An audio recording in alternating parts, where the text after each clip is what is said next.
deadlift. So first of all, this is a hex bar.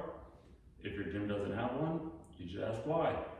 I think that this bar is better than a straight bar for deadlifting. It protects the lower back a little bit better because of the way the hands come down beside the legs. You can sit back a little bit more to keep everything in a little bit better alignment. So I think it's a superior bar to the straight bar. If your form is really good though, feel free to use a straight bar. The setup and everything that I'm gonna go over is all the same. But if you have access to a hex bar, if you have any kind of lower back issues, then you probably want to deadlift with the hex bar if you're able to. So the first thing that we do is our feet are going to be about hip width apart. We want to make sure that they're pointed pretty much straight ahead, but we are keeping pressure out. So we're trying to externally rotate the feet. We're basically trying to do that with our foot. It doesn't actually turn out, but we keep that pressure pushing out. That'll get the glutes to fire, keep the glutes nice and solid the whole time to keep that tension so we can keep the glutes firing and then keeping the core locked in to protect the lower back. So we shouldn't feel our lower back at all during this move.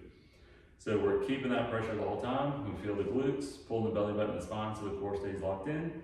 We're gonna hinge, so we're gonna push our butt back as we come down to grab the bar. If you watch the video on the hip hinge that I did, it's gonna go over a lot of that hinging motion and a lot of cues that might help you out with that, so you can go check that out.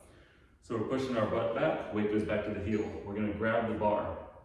Now we're going to try to snap the bar, so we're trying to externally rotate the hand. That'll rotate the elbow in to get the lat to fire, to again, keep the core locked in and protect the lower back so everything stays nice and solid.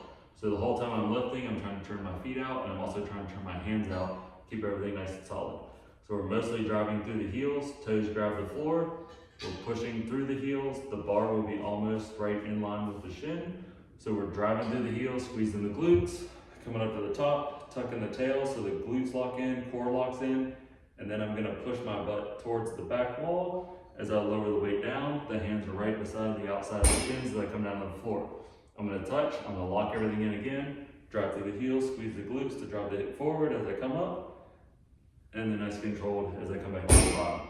So if we spin around this way, then we're making sure the knee stays stacked right over top of the ankle. We want to make sure the knee doesn't go forward, so that'll get the hamstring glute to fire a little bit more.